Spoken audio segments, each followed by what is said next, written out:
또 한 명의 윤석열 대통령의 측근으로 분류되는 분 얘기를 좀 해보겠습니다. 조상준 국정원 기조실장이 지금 넉 달 만에 발탁된 지 넉 달 만에 지금 돌연 사의를 표명을 했는데 그것도 그 국정원장에게 보고를 하고 대통령 사표가 수리된 게 아니라 대통령이 사표를 먼저 수리를 하고 이렇게 알려지게 되면서 거꾸로 가다 보니까 여기에 대해서 좀 여러 가지 해석들이 나옵니다. 어떻게 보십니까? 예, 이것도 좀 이제 구체적인 그 배경이나 예. 과정을 알고 싶겠습니다만 오늘 정보위에서도 김기현 국정원장이 그 부분에 대해서는 전혀 이야기를 안 했다는 거 아니겠습니까? 네. 그래서 통상적인 절차로 본다면 기조실장이 어떤 일신상의 이유가 있으면 국정원장에게 사의를 표명할 수도 있겠습니다만 네. 대부분 잘 아시지만 국정원 기조실장은 대통령이 직접 임명하는 자리입니다. 그리고 국정원의 2인자죠. 그렇죠. 그러니까 예. 대통령이 또 가장 신뢰할 만한 사람을 보내는 자리고 예. 역대로.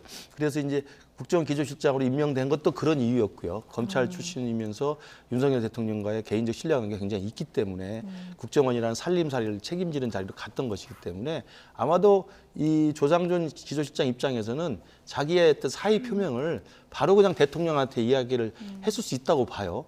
그리고 이제 대통령실에서 그걸 이제 충분히 받아들여서 사의를 수리를 하고 그걸 이제 국정원장에게 통보를 한 것이 아닌가. 네. 절차상 지금 나온 걸로 예. 본다면 그런 것인데 그렇게 하는 것 절차상으로 그게 문제가 되는 건 아닐 것 같은데 그 정도로 국정원장 기조실장과 그다음에 대통령과의 친분 관계가 있기 때문에 했을 수 있다고 보는데 문제는 그런 돌연 사의를 표명하게 된 이유가 무엇인지를 이제 궁금증을 낳게 하는 것 같습니다. 예, 국감 하루 전날. 예, 그렇습니다. 예. 그래서 그 부분이 정말 불가피한 일신상의 이유로서 국감까지 할 수 없을 정도로 해야 되는 것이었는지 네.